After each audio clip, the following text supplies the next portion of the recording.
Hey folks, welcome to Comics Covered. I'm John. This is Matt. We are the co-founders of CovrPrice.com.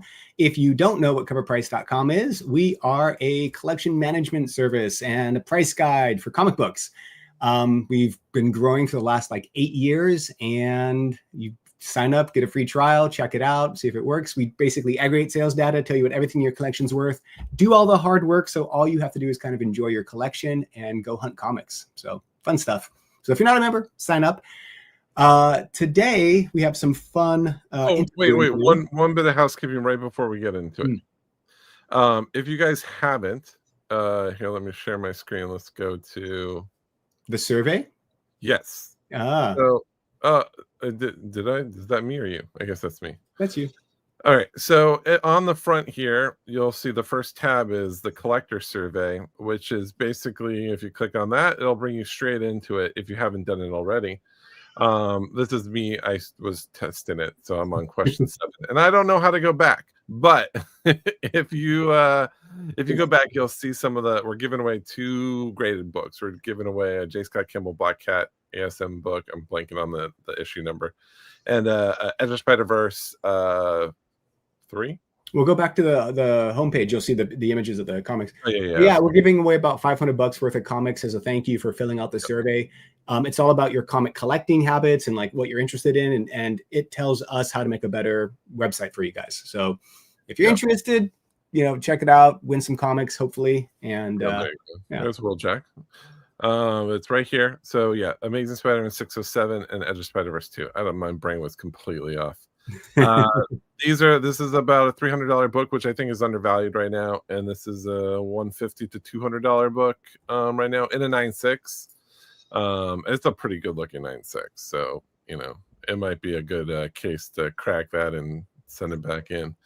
But so those are some of the prizes. If you haven't done it, it helps us to create a better story and understand you guys more, and actually help publishers and the industry know more about you guys, because that's the one thing. There's no one doing this in this industry at all.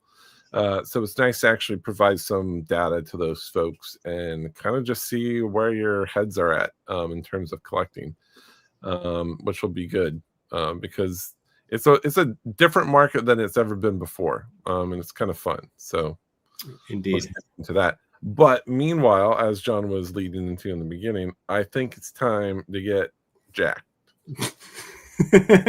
Jeez, Will Jack. That was a smooth transition, right? Smooth transition. Right. All right. How you doing today? How you guys doing? Great. Good. How you doing? Great. Absolutely.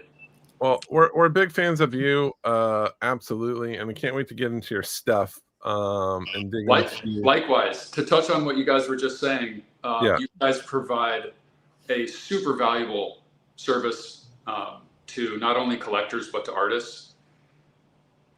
That's awesome to hear. Do you guys appreciate the New York Comic Con list? Because this is a conversation we had with the publishers, and I had a call with Image, and they're like, eh. I personally love it. I think that a lot of people use it because how else do you know everything that's there? There's exactly, Will. Exactly. Thank you. So not only that, but just the exposure of a couple of times that I've got the #1 spot, which it's been incredible each time. It's kind of somewhat changed my life each time it's happened. So it is a very significant thing what you guys are doing. Well, thank you. For artists, and I'm sure for collectors as well. You were on it last week with your New York Comic Con cover. Of all things, the metal version, which is always interesting to have and I was telling this to Chris, who KRS was the booth that you guys had that book with. Yeah, I'll share that real quick, Matt. Yeah, KRS Comic Mint. Yeah, and he's like, why did that one sell? I'm like, it's because the New York Comic Con stuff that makes that list last Monday is usually the stuff that people tend to flip the fastest. And those metals usually go for premium. So a lot of people are like, I want that $250 out of this thing, right? And it pays for all the books that they bought, or a good chunk of the books. And so they likely probably bought the regular version of that cover for you, because there's a lot of sets that were, that all those books were at the con for you. So luckily, someone probably luckily got one of those medals and flipped it, and it kind of paid for everything they purchased, which is what a lot of people attempt to do. Yeah. So I mean, I love it. I love it when people make money on my books. I think it's great for the industry, honestly. And yeah, that's awesome. I know happens. a lot of artists don't pay attention to that, I think, because like whenever I ask, like, hey, do you know how much they're worth? And some people say like, oh, I just do the art, I sell it, and then I don't think about it. But it really does pay off when you're like, right now, this is trending at like, 200, and we have a list of like all the comics that you've done in CovrPrice, and I think one of your top ones is at like $400, $500. So it's cool. So do you pay attention to the aftermarket for your stuff? Not super close, but I try to. I check on it here and there. Sometimes I forget. I forgot to kind of check how the USA Vampirella did one, the 4th of July one. We could dig into it. And it was super limited, and those have sold incredibly well for me on, not only they sold out in like a minute, but the secondary sales on Whatnot from my personal comps. And I did 10 artist proof medals, and I did a record sale with the 1 of 10 artist proof medal copies came back as a 9.9, I think. And that was like a record sale for me at $2,500. Wow. So that's, I don't know how that gets factored in when it's a personal sale like that. I don't think it actually gets factored in, but not when it's a personal one, but if it was on eBay or something, if it's on one of the main, if it's on Heritage or my comic shop or Comic Connect or eBay, all that stuff gets picked up. Here's all the different ones. I don't know if the USA one, maybe, I don't know if we have, because when I go to eBay, sorry to interrupt. When I go to eBay, I see a bunch of the USA books have gone for like $200 to $400. What issue was that? Is that the same? What's that? It's Vampirella 1. It's not the same issue as those other ones. Those are 6. Oh, okay. So I gotta go digging for that. I'll have to see if that's in there. But yeah, these are your other ones. This is for Vampirella number 672, and the other book that you have the original, kind of like the first versions were. Vampirella 672. It's kind of funny because these came out first, right? And they did, like, people noticed them, but then all you did was just make you had the I Love New York Comic Con shirt, and it was partially see-through. Well, I did repaint and improve the rest of. For sure. Also. Yeah, you can definitely tell. You can tell the difference. Like, I mean, I basically repainted the whole thing. Yeah. And the same for the Vampirella or the USA one. So, Will, I got to ask, I know, so doing a little research on you, you're classically trained. You were in Florence, Italy at an art school. And then, as you can see by the giant oil painting behind you that we definitely want to take a look at. But how did you go from like classically trained artist into the world of comics? Like, how does one make that transition? So I did gallery shows, oil paintings, and charcoal drawings for at least 10 years. Before I kind of transitioned to digital art. So first of all, I studied at Florence Academy of Art in Italy. Wow. My main studying, I went to 2 other schools in Pennsylvania, but the bulk of my knowledge came from the Florence Academy of Art. So I tried to enter shows and get into the gallery painting world, which is very difficult. Like portraiture and figurative work, that was the direction I was going. Like Jeremy Lipking is a big name and big inspiration. Those type of artists, that was kind of the initial goal.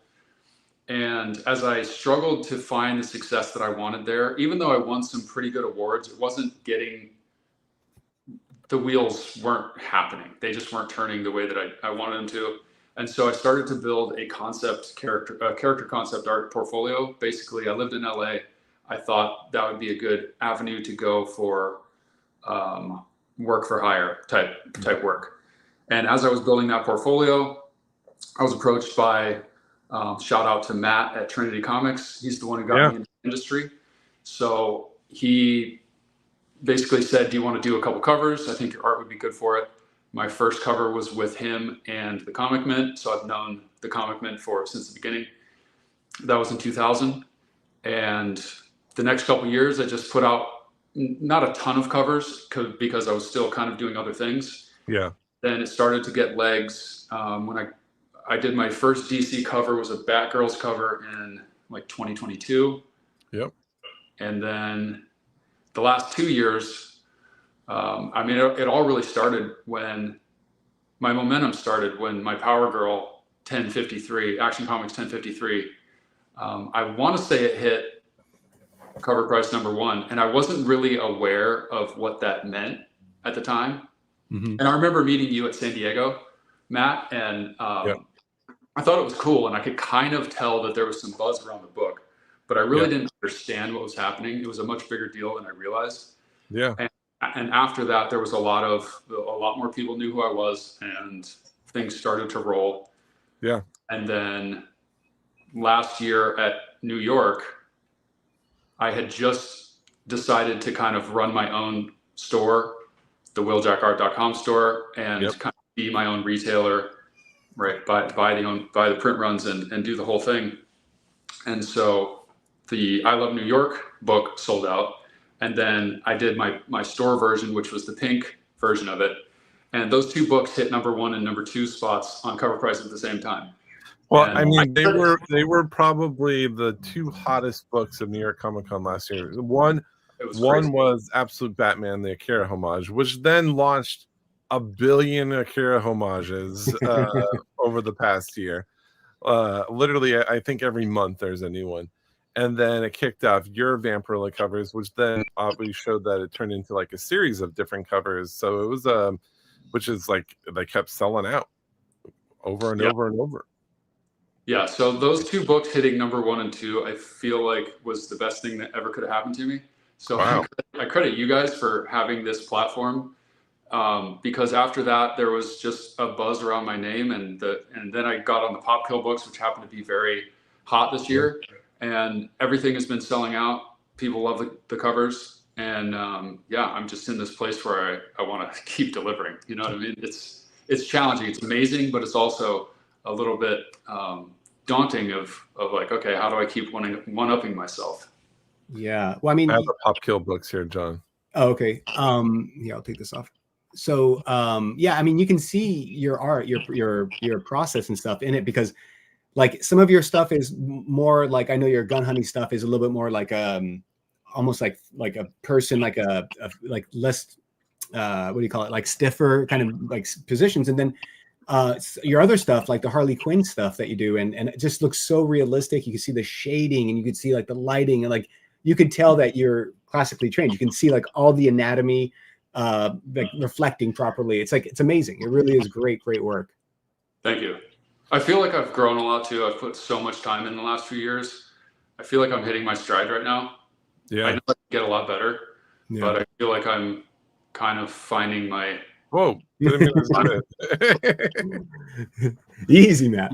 I mean, what's nice is like, so there's something I think you and Warren Liu do it really well, is like gloss, water, texture. Like you guys seem to have really honed in on that style. Like you can see the glass and it looks like glass.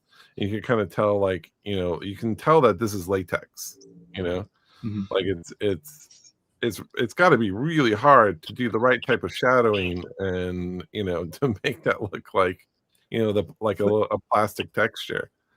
It takes a lot of practice to get specularity and understand specularity. Can I show one thing, Matt, real quick? Yeah, first I gotta play my clip before we move on, just so we can get out of the way. You can hardly see them nipples. There you go. I know. My mom's watching this too, so like, I love you. Sorry, Mom. I also just wanted to point out, like, you know, obviously you're known for the pinup kind of girl, kind of like art that's beautiful. But I mean, your male caricatures as well are so good. That's amazing. You have a Batman I thought I saw in here someplace. This is your Instagram channel. That was, I mean, I was super impressed. Where'd it go? Thank you. Where is it? Oh, there it is. Like, if I can zoom in a bit, or here we go. Like the line work and everything. Oh, and now we get to see your process, so that's cool. I didn't know it was a video. To kind of jump into this, and I'm apologize for jumping around. Not at all. We had a conversation about this with I think with Mark Spears a couple weeks ago, where with the advent of AI, I feel like a lot more artists are having to defend their digital process more on social media, right? Because there's so many people pointing fingers like, oh, this is AI, this is AI. And clearly you just showed that was the whole process right there, right? Yeah. And if you go to my highlights, most of my covers are up there. The ones that are missing are somewhere in the field.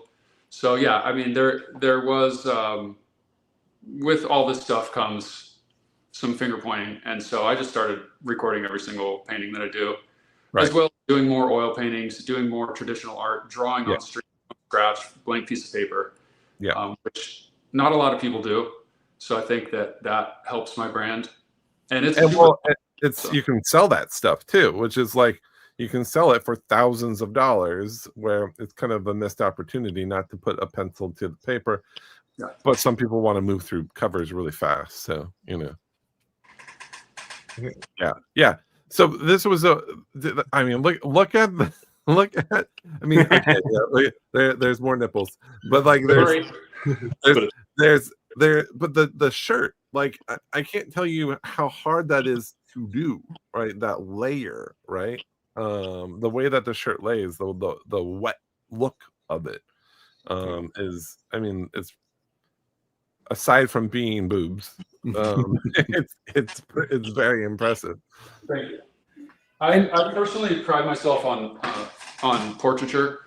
That's what I really put my time into. At school, we would draw and paint from the model every single day. We would do self-portraits, portraits of the people that we shared the little studio with. It was constantly drawing portraits, and so that's really my forte. Yeah. So do you feel like comics have led to more art? Like, do you think comics have led to other opportunities outside of comics?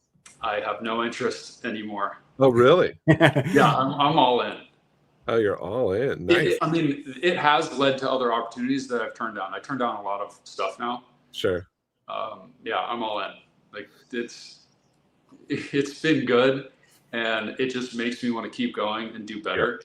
Yep. Like, I feel like these Halloween covers are maybe my best covers. Here, we'll show those off. Let's take a look at those. And so I feel like I'm still making progress. I know that I can keep getting better.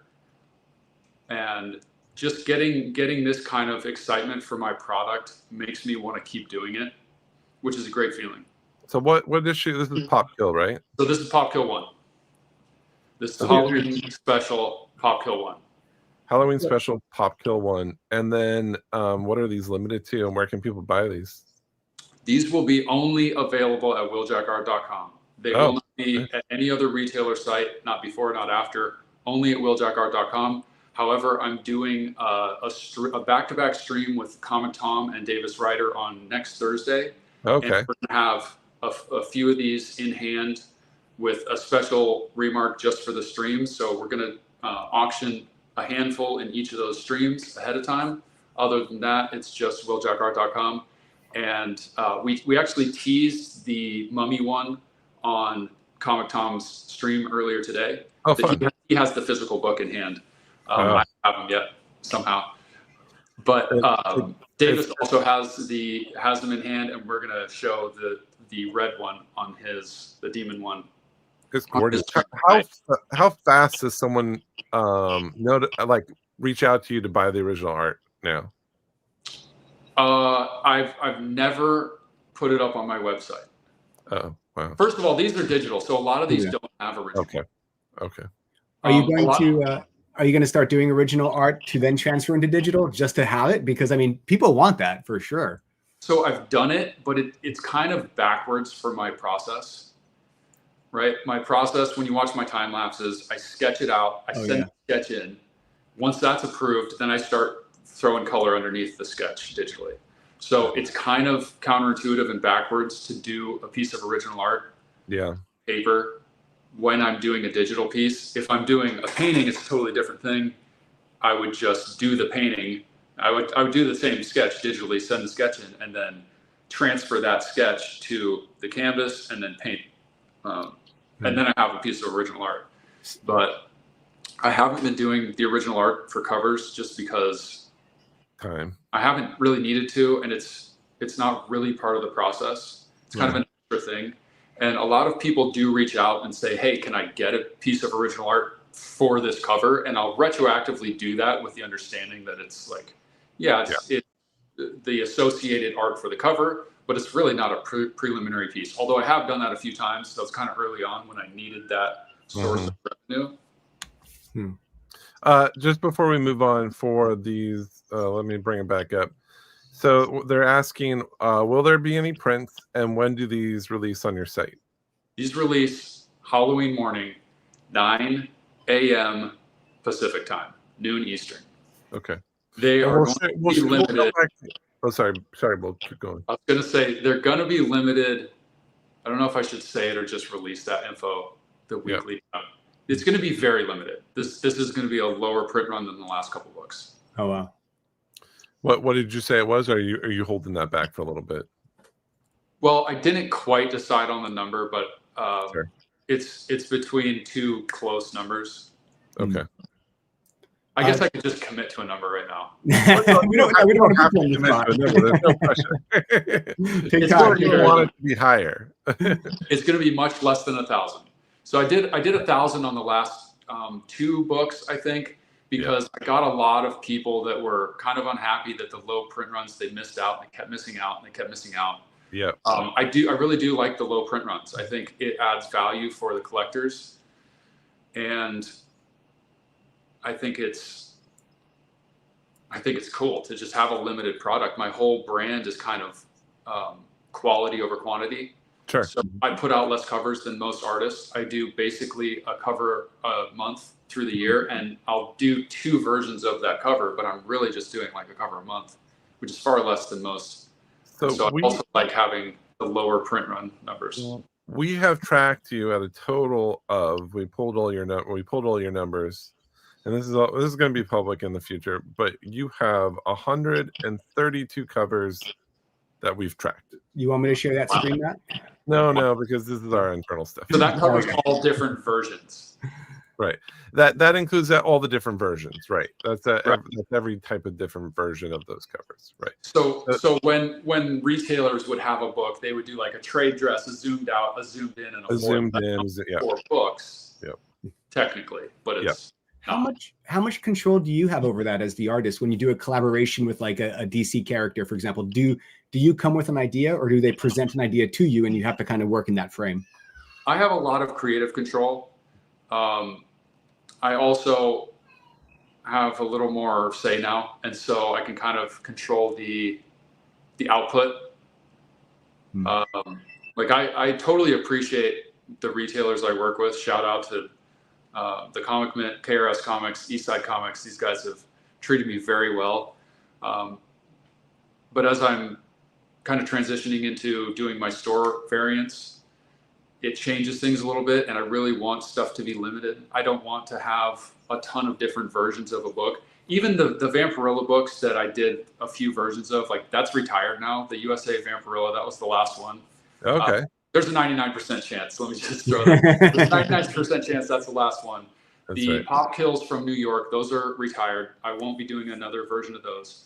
And moving forward, I'm going to try to limit that as well. So I may do like 1 extra of a book, but I'm going to try to keep that limited and keep the numbers low and not have trade dress, foil, all these different versions of stuff.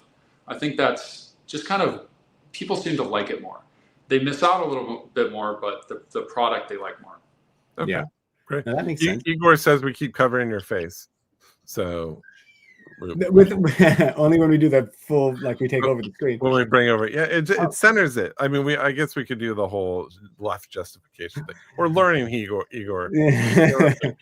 Yeah, I couldn't figure out how to get my camera horizontal. So that's right. No, you're good. You're good. We bring you front and center. Well, we have a fan question for you. What's the level of commitment and effort in going from a print art versus digital? Is it about the same amount of effort, or do you feel one takes you a lot longer? If he means an oil painting, this is way harder. Yeah, can we look at that? Can we bring that closer? Yeah. So this is your studio? Is this just like a poster? Yeah, let me take the phone. Wow. But no. So it's high gloss varnish on it. So it is very shiny. Oh my gosh. So how long does that take? This is basically 2 weeks of pure work. Wow. And definitely a few days of planning, kind of like pulling references together, photo bashing some kind of thing that I can have a jumping off point, gathering all my inspiration, gathering all my references, other artists, other pieces of examples of Wonder Woman, all that. Do you have all that takes a lot of time too. Do you have a muse for the face of some of your art? Sometimes, but generally I'm trying not to make it look like anyone particular. Sure. We were talking to Flops last week or a couple weeks ago, and he said he can't look at any of his earlier stuff because he was using his ex-girlfriend for a lot of his work, and now he can't look back because they broke up, and he's like, ah. Yeah. So probably a good idea. I like to stylize. I mean, what I consider my style to be stylized realism, definitely not realism. Like I want it to be stylized. I don't want it to look like a photograph. Right. When I was in high school, I would try to render stuff out and make it look like a photograph. I'm like, that's not what I'm going for. I want a stylized realism. And so sometimes people will say, all your faces look the same. And I don't think that they do to the extent that some people have same face syndrome, but it is a thing that happens when you stylize your art. There's gonna be a similarity in it. And I'm okay with it. Well, you look at like all the other greats out there, J. Scott Campbell, Adam Hughes, and stuff. You know their work because you recognize the model, so to speak, right? Right. A lot of times. Yeah, and they stylize everything in a similar way. Like you're not going to stylize by broadening the jaw of female characters. So it's always stylizing in the same direction. And that's going to give a similarity to the work. Yeah. So there was one, like, we kind of reiterated that, like, when for this New York Comic Con, we tracked 1,500 independent exclusives offered at the convention. Roughly, it was about 1,000 different covers, and then the 1,500 pushes all the different treatments.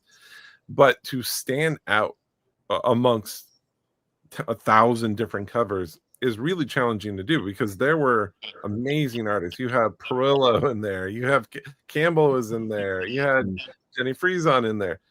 When you have a brand like you do, it stands out because you can scroll through and you could easily point it out and be like, well, yeah, that's Will Jack. Like there's no question about it, right? You go through, you can tell that's Jenny, that's Campbell, right? Yeah. The fact that you can capture that means you're doing something right. And why would you stray from that? You know? Yeah, I appreciate it. I mean, it's taken a few years to kind of hit my stride.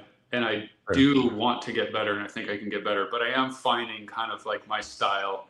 And I do try to push the outline and the graphicness to it a little bit with some of my newer stuff. And when you zoom in on it, you can really see it. Like I actually detail this stuff out way more than I need to for a 8x10 book. You know? Yeah. But you can kind of see, let me try to find that. Is it like how like Warren Lau, you zoom into the eyeball and he has all the detail in the eyeball? He's the same way where he details his work so much more than you need to for 8x10. But like you can see kind of how what I'm going for with my paint strokes is not perfectly blended. Right. From a distance, it may look like very blended and kind of soft, but I really want this outline and to have that graphic. Yeah. That graphic touch, and it does come through even small. Right. Love it. So I mean, well, this is why it's on banners, is because it blows up really, really nicely. Yeah. You know? And that's another thing is I want it to look nice on a print. If a banner's made, I want that to look nice. Sure. And just when I'm zooming in, I just have this this need to like make it perfect for some reason. I'm like, I need to do more to it. I can't stop yet. I gotta ask your signature. So a lot of artists, have different signatures and stuff. How did you create is this the one you typically use when you sign a book, or I've seen a couple of versions? Did you practice this? The first version was just Jack for the first couple of years, and then I started fitting Will into the Jack, and the Jack didn't really change, but I fit Will into it. I thought it looked cooler. It's a little bit more like an Asian symbol type of feel, and I always liked that. look of a signature, and so I wanted something kind of like that, I'm rather than the sideways, which is how I used to sign my oil paintings, which is like a sideways. Oh, I like it. I think it's cool. It's I think in an artist's history, like in comic books, you can actually tell the history of them when their signature has a like momentous change, and now you can do pre-will and post-will, Yeah. you know, kind of work. In the chat, Mark would like you to do more background art. Yeah, So that is his request. I feel that, but I do like to have a separation from the background and the figure. I don't want the background to be so busy that it takes away from the figure. So like, if you look at the mummy one, there's roses, plants, stars, a moon, sky. Like there's a considerable amount of background in it, but it is flat enough and separate enough that you focus on the figure. Yeah. And if you look across the industry at the books that really resonate with people, most of them are simple figures with backgrounds that are significantly separated from the figure and not overly busy. Mm. And I don't know if you know this, but moon collectors, it is a niche out there. Is it? Yes. I didn't know that. Oh, Will, my God, there's so many weird little niches of comic collecting, from like Christmas covers to, you know, milkshake covers to moon covers. What was that, Matt? No, I blew myself up on the screen. I was like, no, you're good. You look good. Now that's how we're just gonna do it from now on. It's just Matt's gonna be front and center the entire time. All right, I want to jump into your history real quick, and then I want to get a tour of your space after too. Okay. So here we go. We're gonna jump into this. This is what you said was your first cover work that you did with Trinity Comics and the Comic Mint. I think for some reason we have it split. So we have let's see, what is it, the white version? I don't know where the white version went, but yeah, the blue and white version were the same first book. Here we go. So here is the blue version, and then here's the white version. Now this is really hard to find. I tried looking for it over the past week. It's like, if you go to it now, like, so our prices, we pulled in all the latest prices. $71 was the last sale, and that was true.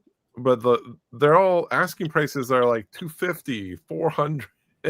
Wow. I think people have realized that, you know, that this is going someplace. This early work is getting pretty hard to find.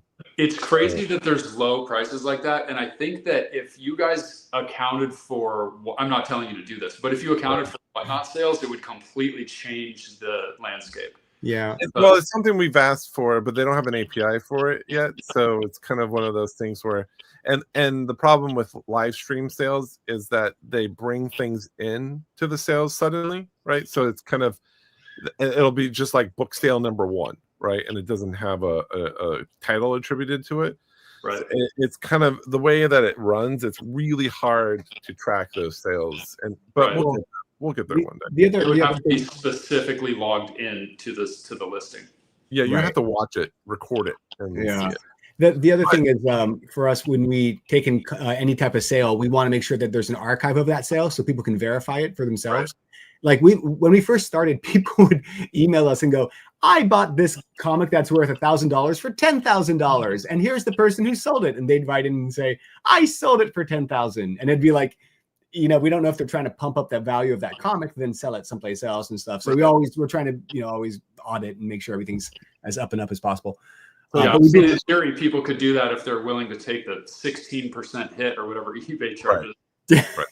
There you go. So this was Sacred 6, number 1. Now, so this was 2020. Now, I found this one, and this says 2019 with Aftershock. So did this one come before, or like? No, or there's no way that's 2019. Yeah, because I'll have to double check. Maybe 2020 or 2021. Because I also went to the eBay sales, and all the other titles that were in here were saying 2019. Yeah, like this was the same. You know, we were kind of just verifying, and it says 2019 in there for some of the other shared titles. Yeah. So I don't know. Yeah, so that is a question. We might have to dig into that. So this definitely came out after. Definitely. That was maybe my 4th book, something around there. What was pretty early. was this, and then this says 2019 too, but you know that one was a couple books later. I was trying some new stuff, and I was still like learning digital art at this point. So I was always Right. like trying to learn a new technique or process. So yeah, there's a handful of books that I did where I'm like, maybe not my favorite. Like a background. Yeah, the background. That's the background. We have that was the Electric Black #1 Trinity Comics. So you worked with Matt a lot on a lot of this stuff. Yeah, I worked with Matt for the basically the first year. Okay. And then this was your first Vampirella cover, I believe. That was my second cover ever, yes. Oh, your second cover ever? Yeah. So this one was with Trinity and the Comic Mint also. So my first two books were with Trinity and the Comic Mint. And then following bunch were just with Trinity. Has your style of creating this art changed from like what you're showing on Instagram now? Is it still starting off with line drawing, or is there a different approach that your earlier stuff took? It's more straightforward now. It's more the same each time now. Whereas before I would kind of be trying something new each time. Sometimes I would just go straight to paint and skip the line drawing. If you go way back in my Instagram, you'll see a bunch of time lapses that just go straight to like blocking in paint. Yeah. So I did that a lot. I like the sketching it out and then throwing color underneath the sketch. I find it's the fastest way. Yeah. And I love seeing you actually. I love actually seeing you draw it. Like I could spend hours watching that stuff. It's so cool to see it take shape and actually form into this amazing, work of art. Thank you. That's really my favorite thing to watch. I watched so many artists time lapses when I was getting into digital art, especially. Yeah. Because I was, trying something brand new at the time. Before that, I would measure out a drawing from whatever reference I'm using and then transfer that to the canvas and then paint it. And so I was like learning this brand new process. So I watched any artist who would share their process and their time lapses. I would just eat that stuff up. Yeah, it's awesome. And then we had so I think this was your first big title release outside of let's say like Dynamite. Let's say this was your first big three of DC, Marvel, Image. Is that correct? I think so, yeah. And so that was Something Scale in the Children. I remember this cover. Or this is the Department of Truth. Department of Truth. Department of Truth #5. So, and there was a lot of heat in this in these titles back in the day too. Yeah. And then so let's see. Well, this was the first DC book was Batgirls, right? And that's a gorgeous. So that's what's her name? Stephanie, right? The spoiler. Yeah, because it's not Batgirl, it's Batgirls. Batgirls, yeah, that was a fun title. Yeah, there was a lot of. There was Warren Liu did some there. Here's your minimal trade dress right there. And then this was so when I remember, sometimes it takes an artist to kind of pop into your vision as a collector, right? Yeah. For whatever reason it is, you might not know that you might not be paying attention to Dynamite titles, but this Gun Honey one, just like, so when you was this your first KRS book with Chris? No, the Batgirls. I guess that wasn't a KRS book. No, I don't think it was. I'm not positive which book. I think it might have been. This was because this caught my attention through KRS, and I mean this is also one of your priciest ones too. Not priciest ones, but it is one that does sell for a good chunk still. Well, where is she gonna hide the guns, Will? She doesn't need to hide them. That's the whole reason of Gun Honey. I mean, this is actually pretty dressed for Gun Honey. Fair enough. Yeah. So that was kind of what put me onto you. That was like, oh, who's this Will Jack guy, right? And it's fun. Then you kind of like jumped into I mean, well then it was all, you were all over DC stuff with all the Supergirl stuff and Starfire and yeah, it was just. Yeah, I did a bunch of DC books, 22, 23, or I guess, yeah, late 22 maybe, and then 23 and a little bit in 24. So your most expensive book, I think, is this one here. So yes, this is right now your most expensive book to date because it is selling for $232 raw. But your most expensive. Okay, I should edit that. So is that like the most expensive single sale? So that was the most expensive book overall in terms of raw sale. Now your most expensive graded book is this. And we should say this is from the places that we've aggregated the sales data. So like you said, like with auction and stuff, they're probably going for a lot more. So yeah, I'm just wondering because I've seen some of the USA Vamp because I go to eBay and I go to like past sales, and some of the USA Vamps went for pretty good numbers. But I think we might. I don't know if we have the USA one in the site. I'll have to go looking for that. I'll do a quick search and say USA. Yeah, we don't actually have it in the site, so that's one thing we're gonna have to add. That's one of the things we should ask for artists when something's sold through your store. Sometimes it's off our radar, right? Because a lot of the things come in through publishers. So it's like, yeah, send us the covers. Usually our users will let us know, but we'll get that one in. That probably is your most expensive. I think that it is. They move for like $250 to $400 on streams. Wow. Amazing. Right. Like if it goes over like $350, I'll throw a remark on it for people. But I should say also, I brought up here's your remarks. Like your remarks, someone mentioned this earlier, but your remarks are fantastic. Like that is a nice head sketch. Yeah. Thank you. It's very. How much do you charge for your remarks? Now I charge $250. $250.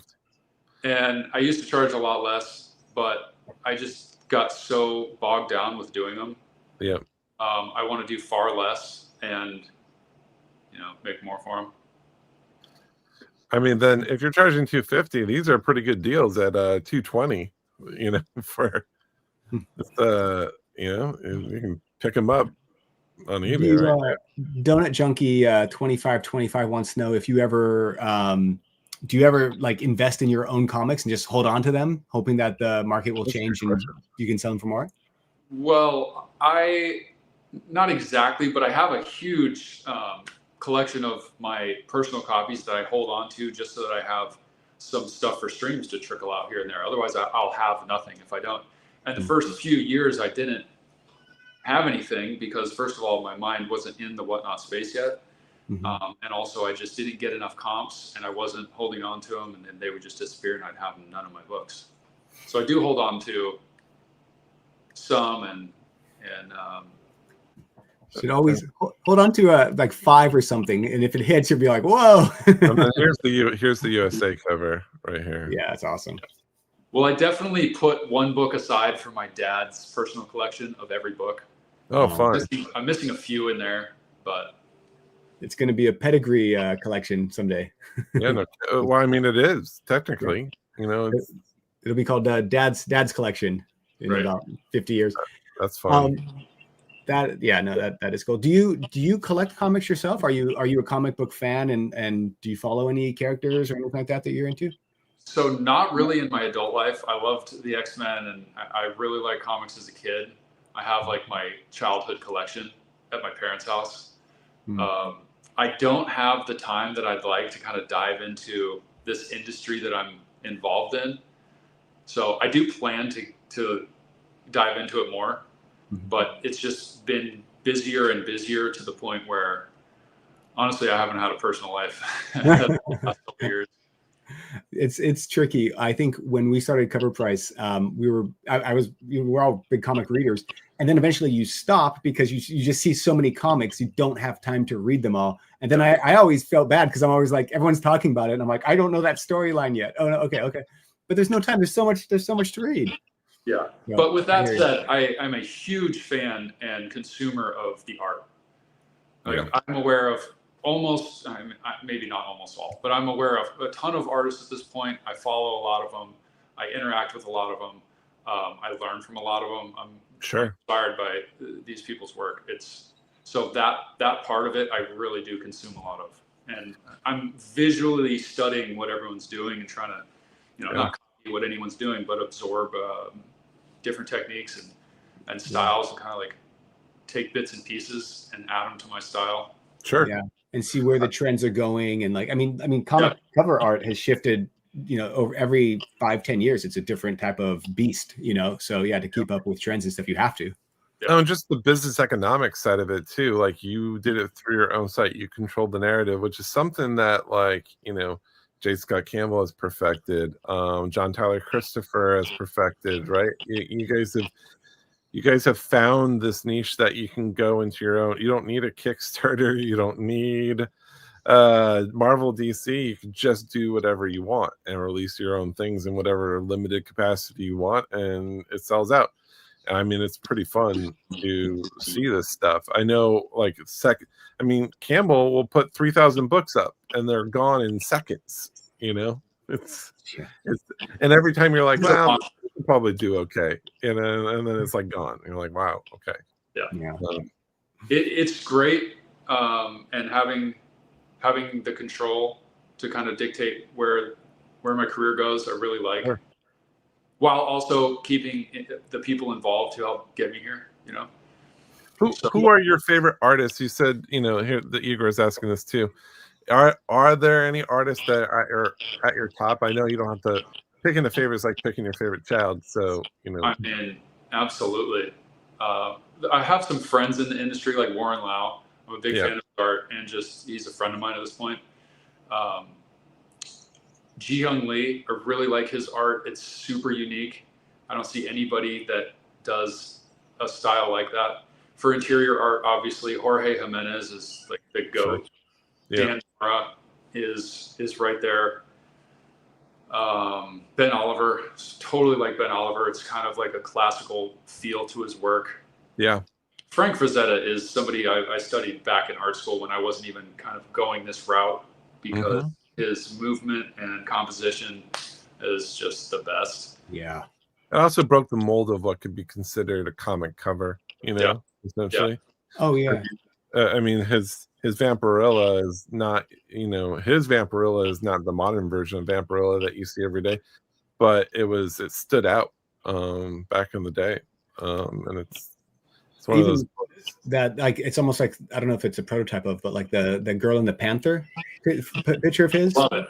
It's just like it almost looks like Vampirella, I don't know if it is. Maybe it is. Who knows? No, it's not Vampirella. That was a heavy metal book. Yeah, I want to do a heavy metal book. Man, I'd love to see a cover from you for that. That would be amazing. Yeah, I'm interested in doing kind of not off-brand, but just not the most common things that have been done a million times. That's some of the really fun stuff I did with Vampirella. Those books went crazy because there was something new, I think. Mm-hmm. Yeah.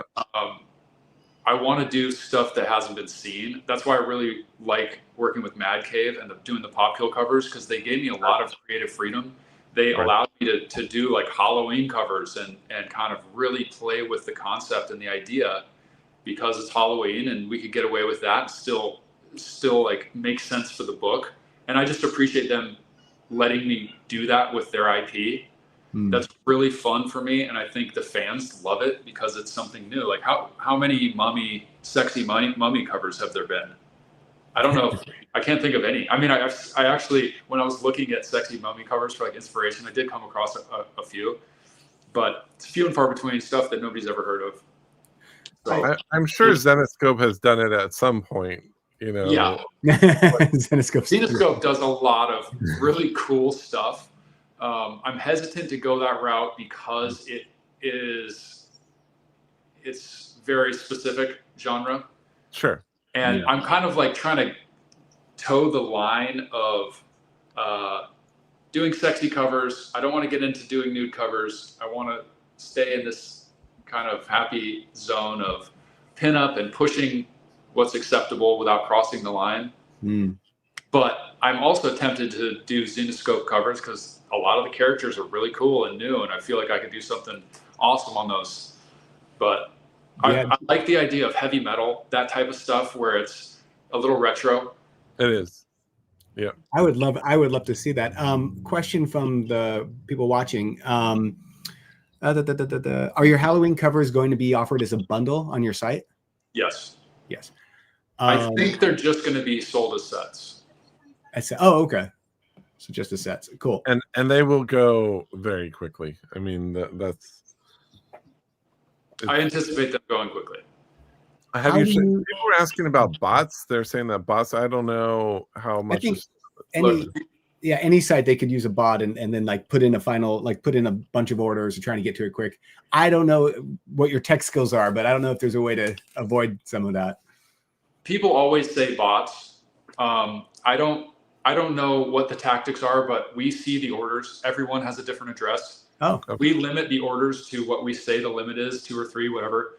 And anyone who buys over, we refund, we cancel the order, or we refund, but the limit. And so, like, could bots, quote unquote bots, be happening? I don't understand how that works personally, but they would have to have a different address for each one. There's not like one person with a different name and same address buying a bunch of different orders. Right. Like we would catch that and we wouldn't allow it. And also there's, 800 to 1,200 people on the website ahead of the launch fighting over these books. That's why they go fast, not because one person is buying them all up. And yeah, there will be somebody whose dad and brother and friend each buy the max, and so they have 10 copies or whatever to flip on eBay. There's nothing that I can do about that. I'm not going to follow it that closely. Right. How do you even begin to? Well, you're a pretty big guy. I think you could go door to door and grab those books back. Right. And just so you know, like you're probably what 6'6", 6'7". Yeah. Jeez. Yeah. See, when Matt and I go to cons, people never think that we're about 6'3", and that's where we like being the tall guys. Will. Yeah, we don't like. And then we get next to Will, we're like, crap. I will. Yeah, it's the best of those conventions because I'm like, I can breathe up here a little bit better. Right, you have your own oxygen. Yeah. Well, let's do the. We're about at time, but we were going to do a giveaway. Matt, what did you want to? You said you want to do a set of. Let's give away Will set. So Chris said, yeah, we'll order it through Chris. I think he said he can send one out on our behalf. I think he already did. Okay. So I think we'll buy a set from him and then he'll ship them directly to the winner. So is that on his site right now or what's that? Not. No. I'll buy it directly from Chris and then. Gotcha. This is for people listening. Chris at KRS Comics. Yeah. And he purposely asked me to name drop him too. So there you go. Shout out to KRS Comics. They are my main guys. I love those guys. Chris has been with CovrPrice in terms of like someone we've known once we got into the industry since like the beginning. And I remember we walked up to him and we had when we first were going to conventions trying to like network, and we had collared shirts on, and he said, "I like that you guys wear collared shirts. Everyone here just wears t-shirts." And I looked at Matt. I'm like, "See, collared shirts." That's right. Yeah. That's right. Oh, what I like about them is they're honorable. They when they do a print run or they cut the print run, that they do it. It's not just they tuck these books away and they just put them into the back of the warehouse. No, they destroy them and they get rid of them when they do cut print runs. I don't think they have to do that as much anymore because DC has reduced their minimum to 1,000, which is awesome. Hopefully Marvel comes around in that. Yeah. But I mean, because that just opens up, that just helps you move more books. Is there a Marvel character that you would like to do? Because I don't think you've done any Marvel covers. I haven't. I would love to do Marvel characters. I've communicated with some high up people there, and they would like to see some less pinup stuff that is more storytelling based. Okay. So when I have time, I'm going to do some art specifically for Marvel with them in mind to be like, look, guys, this is what I'll bring to the table when I do your books. I can't stop going down the road that I'm going. It's too great. Right. I love doing it, and also the people just really like it. Yeah. So I can't stop doing that. Show them the that Batman, and that, I mean, honestly, that's you see. The funny thing is, your Batman, the lips, he has a different facial structure, and I liked it. He looked more like a brawler, But like any of that stuff, I think comes across really well when you're trying to show your stuff.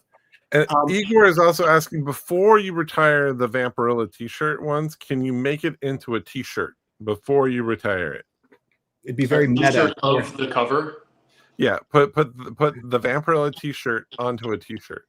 You're there's just the Vampirella. T-shirt, so it looks like you are her. Brilliant. I'm not going to do it, but it's a great idea. That's good. That would be really funny. That would be fun. For everyone who wants to get into the giveaway of it's the Halloween set, right, Matt? Just making sure. Yeah, it's Popkill Halloween #1, and it releases on Halloween on Wheeljack's site. I don't know if you set a time, but it'll be 9 the morning. a.m. Pacific time. I'll be posting about it on my Instagram. Yeah, just follow Will. Cool. Will's Instagram is in the description of this video, so you can just click into that, follow him. But for everyone who's watching, hashtag Wheeljack in the comments. We'll enter you, and we'll do the drawing in about 5 minutes or so.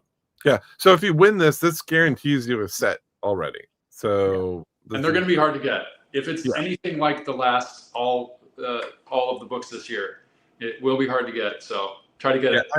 It will probably be instantly. I'm going to guess probably about at least $150. They seem to jump up that fast. So this is a nice offering, is that you're getting into this book without even having to try. Real quick, everybody, give me 1 second. Now enter. Oh no! What happened? I didn't know we were going to do the giveaway, and I had like a generic hashtag for like some of our T-shirt stuff.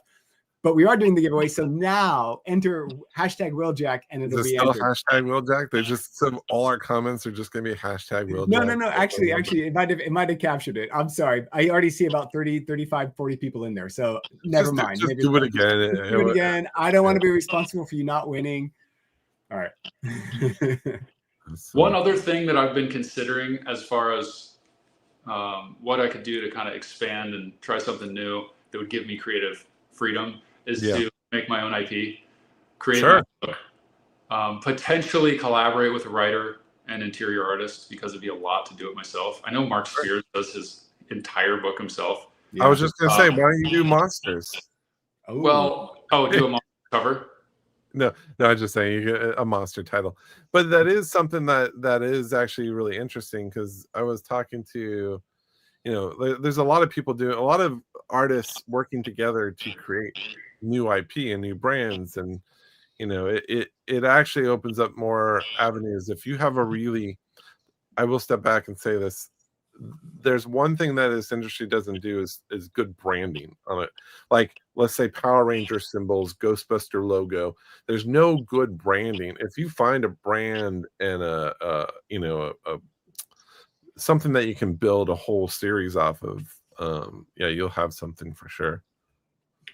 Yeah, it would just be fun to have control over something and be able to like push what I like.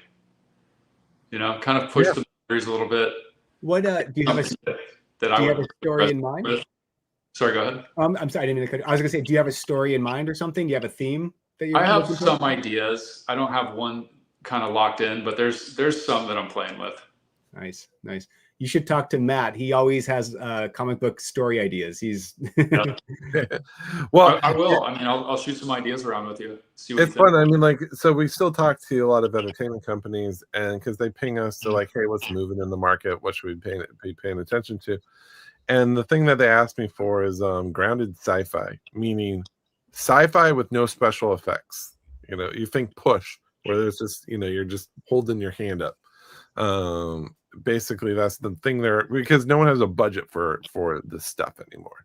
Like world building is out, right? Because it's like they don't have the budget to do a whole like Game of Thrones. At a large scale, like Harry Potter is still approachable because it's not, I guess aside from dragons, actually that world building that's not a great example. But like there's practical effects, practical sets. That's all the stuff they're looking for, because anything that takes special effects it's too much. The entertainment industry is kind of struggling. Not that you would want to build a brand specifically for entertainment industry, and just do what you're naturally inclined to do. Like if you love dinosaurs, start dinosaurs. Honestly, what I'm interested in creating, I don't think Hollywood would want to make a movie out of it. They're never going know. different Well, than I You never know. Eager says, "What about a sexy space girl in a space helmet?" He hasn't seen one of those in a while, so I mean that would be cool. But just like when I was doing that demon cover, I was just like, well, this would be a really cool cover. I mean, there is Purgatory, but Sure.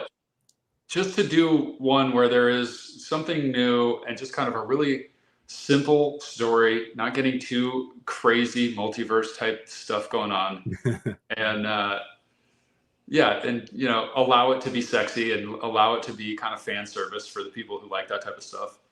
You don't have that without crossing the line into something else. I mean, you still stick with your brand, but you're bringing a whole element of stuff that you want to bring. Like I said, if you want to draw dinosaurs, you have sexy girls writing dinosaurs. It's kind of like Rogue and Savage Land stuff, Right. Disney that would sell in a heartbeat. Rogue Savage stuff is like do you know how many people did Rogue Savage Land covers this year? There was a lot. Yeah, I would love to do one. So hopefully at some point they kind of let me in the door and I'll back off the pinup stuff for them a little bit and try to make everyone happy. I mean, but the pinup stuff moves. I mean, is there a Marvel character that's your top? Like, I mean, it'd probably be Savage Land Rogue, maybe Black Cat. Black Cat's definitely up there. You're stepping into Campbell territory. He's going to fight you for that. Yeah, those are the two that most people want the sketch covers of. Sure. So those are also two that I really like. I like Psylocke a lot too. Yeah. Oh yeah. Yep. Let's do the giveaway. Let's see who wins. So again, this is going to be for a Popkill 1 Halloween cover set coming out on Halloween. Did I get that right, Matt? Yes. It's All Popkill right. Halloween #1, the 2 books. And the winner is Hey, Noah Burke with an awesome cosplay image. Congrats, Noah. And there's all these people with Wheeljack logos as their little. I love it. What do they call it? What do you call those? Our avatar? Avatars. Thank you. So real quick, Noah, reach out to me, john@CovrPrice.com. Give me your information, and we'll make sure that this gets ordered out to you and shipped out to you. The rest of us will just have to try and go to buy one from Will on Halloween morning. Yeah, 9 in the morning after a night of trick or treating. We'll have to. It'll be Halloween day, right? So yeah, Halloween morning before 9 a.m. before the Halloween parties. Hopefully, before. What day is Halloween? Oh, it is the Friday. Oh, perfect, beautiful. Friday. Yeah. So that is good. So Friday morning is kind of before people go party and have fun. They'll be riding high that they got that set that's going to make their Friday, or they'll just be bummed. Yeah, they'll just eat candy all day. Then they could drink that night, so it's all good.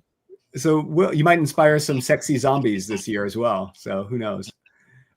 Before we go, can we take a look at your studio? I know you gave it like a little tour before we started, but I think people would love to see like where the artistry and the mastery happens. For sure. This is the pen station. Now, did someone claim that cover you did right there, that Popkill? Did someone already? Sold. So if somebody wants to hire you for a commission for like a blank cover or something like that, is there a process? Yeah, reach out to me on Instagram. Okay. It sometimes is a long way. This is my big drawing tablet. Oh, cool. And did you want to share how much that painting costs? This was $16K last year. Amazing. And so prices are going up? I'm not doing them right now. If I were to do an oil painting, it would probably be 25, 30. Okay. Wow. It takes so long that oops, so vertical. They take so long that I really don't want to get bogged down. It took me almost a year to get that piece done because I had so many opportunities coming that I really couldn't stop to get a painting done. And a painting takes like 2 to 3 full weeks. Yeah. Wow, that's insane. Yeah, I can't imagine the process. You should do one and just time lapse it and post that because that'd be fun to watch. We were at Lobos's booth and there was a guy that walked up and bought I think 3 of his covers for $20 a piece. Yeah. Wow. Yeah. Like it was just, or maybe it was 10. It was about 10 each for each cover. But yeah, but those are 11 by 17 on paper. Right. That's a great price. I want to commission you for a mural behind the offices and CovrPrice, and it'll just it'll take 1.5 years to do, and we'll give you some stock in the company. How's that? Something we should ask artists: do you ever, as a gift, give out art to like your family and friends? Not anymore. Now they have to pay like everybody else. I was going to say that's a nice gift. Yeah, the gifts have already happened. If you got one, congrats. Wow. Nobody's getting a gift anymore. That's not true. I did do a little drawing of like a kitten and a puppy for my niece and nephew last Christmas, or the Christmas before. And they probably don't even realize it. You'd be like, No. "Hey kid, you could sell that for $5 grand right now." My niece got mad and crumpled hers up. I was like, wow. Somebody paid like $500 for that.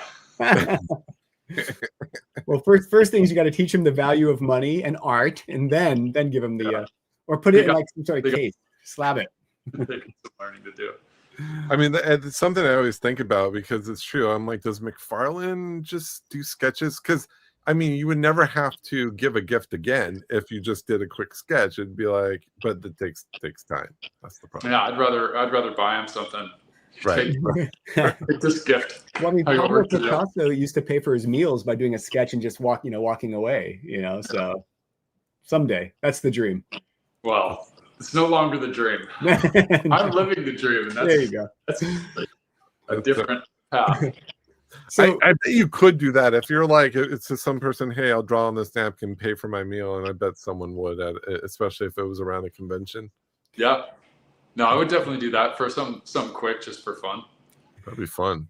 Well, there you go. That's your ticket, guys. Pay for Will's meals, and you'll get a quick sketch. Perfect. But we're like, just try something out on this napkin here, and we'll replace it with like a sketchbook or something, and there you go. A blank cover. Yeah. With a CGC witness standing right there. Yes. Who's this guy? Don't pay attention to that guy. Yeah, this is just my friend. It's Brittany. Yeah. Do a remark. I mean, I'd do a remark for dinner, sure. Yeah. Oh, okay. There. We're going to take Will out to dinner then on the next time. No kidding. I'll take you guys to dinner. Well, honestly, the service you provide has been so beneficial. I mean, thank you. Like, really. I mean, it's hard for us because we're fans of your stuff too. So it's like we're at conventions, it's so hard to separate work from fun because it's like we're there to celebrate you, but also we're going to pick up your work just because it's hard to say no. It took Matt years to not like go to a booth, talk to somebody, and then like try to buy stuff. And we're like, no, Matt, we're working. We got to look professional. It is so hard to separate the fan side of things. Yeah. But now my wife is like, don't bring anything more into this house because like we just don't have. It's too much. Yeah, that's common. A lot of wives are like, okay, I don't know about this one. I'm like, honey, this is worth $200. She's like, yeah, it's going in the trash. So once you go, this is going out to the street. So Yeah, sometimes people are like, I can't tell my wife about this. I'm like, well, don't tell me that. Right. Now you guys have like a secret together. Yeah, like I don't want to be part of this. That person who did that $16,000 painting, they're like, it was either living or this painting, and I chose the painting. You chose well. All right. Well, we're huge fans of you. Other than the Halloween stuff, do you want to promote anything else that's coming shortly after? No, I mean, I haven't really committed to a project. I have a couple things that I'm bouncing between. I'd really like to do a heavy metal cover. That's kind of where the excitement is right now. Yeah. I think that I just saw one where it's like this girl in a bikini, like on a dinosaur or pterodactyl or something. Yeah. You probably know which one I'm talking about. Awesome cover. And I saw that. I was like, I want to do this. Was that the Shabina one? Maybe. I'm not sure who the artist was, but it was the Sveta Shabina. Yeah, there was. Yeah, I think so. Yeah. There's two covers. There was a topless version, and then there was a not topless version. But the topless version was the web store version. Igor, you could talk to Igor about this all day long. He has them all. Yeah. So that'd be cool. Other than that, the Halloween book, getting caught up on some stuff and going into 2026 I want to do some Street Fighter books. I haven't done any Street Fighter. I think that I'm definitely going to get on a Street Fighter book this next year. The movie's coming out. This feels like a good year to do it. I'd love to do like a Chun-Li, a Cammy, maybe a Morrigan. Yeah. There's some really fun Street Fighter books out there. There's some great homage covers. There's a set that homage like old monster movie posters, and those are probably my favorite set of the Street Fighter stuff. A lot of people do the pinup stuff because it's it's right in front of you, but it is something to kind of break out of that norm. Again, what stands out in all those Street Fighter books? How do you do something a little bit different? Yeah, I can't wait to see what you do. I mean, I would love to see you do Morgan. Morgan's my favorite. I'm thinking Darkstalkers, but I kind of pair them together. They collaborate, so I think that's one of the characters that I want to do. I was thinking about that when I was doing the demon character. Yeah, and one of the best statues I've ever seen was a Morgan statue from like Sideshow. Yeah, I was this close to picking it up, but it was probably the size of this whole bookcase. So if those who are listening and watching, if you don't know, so go to willjacart.com. That's where you're going to get the Halloween set and a ton of other great stuff on the website. Follow him on his Instagram at willjacart again. And I was going through your store. Everything was sold out. Everything except for like a Wonder Woman. There's some stuff at the tail end that you can still get signed by you. That's still available. So you just got to dig to the last pages. Yeah, there might be some of the old Justice League 75 Wonder Woman. Right. But those are fun books. Most stuff is sold out. Back to the Street Fighter, I really liked the Ickpot Chun-Li on the side of the bed. It gave him a lot of like freedom to play with that. I thought that turned out awesome. It also sold out immediately. People loved it. And that was one of his most reserved covers, I should say. Yeah, I mean, I like that balance of reserve. Oh, I say that, and look at some of my recent covers. I do want to step back from the ledge a little bit for some covers. It is true, and I think that's what stood out with Ickpot. Is like we actually talked to Ickpot about his covers. Or like, why you draw your women in a very particular way, very voluptuous? Is there a reason? He's like, I just like it. Okay, good enough. Good enough. Yeah, we're trying to make beautiful things, and we all like something a little different, and then hopefully the fans kind of like the same thing, which often they do. Right. Well, if you need to get into Chris Akaris knows the Udon people pretty well. He's done a bunch of Street Fighter covers. Yeah. So that's a good in. Yeah, we're just looking for the right book to pick. Awesome. There's a lot of people have done fun things where they've done like, let's say you offer the set through KRS, and then there's like the one cover with both of them on there together. Like that's like a store I like how Warren does his, where you'll get like a particular cover off of like KRS, and then the foil version's like only on his site. Like it's something you kind of expect every time he does one, and you kind of just are hovering over his site waiting for it to hit. Yeah. So the fact that you're kind of already cornering this and already kind of in that headspace, I think is amazing for you. I mean, you're in a place where a lot of artists are just itching to be. So good for you. Yeah. Thank you. Congratulations on the success, and thank you so much for joining us on the show and sharing some of your process and your studio space and just chatting with us. Yeah, I appreciate it. You guys, thanks for having me. Thank you, everyone who watched the stream and everyone who is going to watch it afterwards. I appreciate everyone who supports the industry and my work. Thank you, everybody. Yeah. All righty. With that, tune in next week, guys. We'll keep you covered.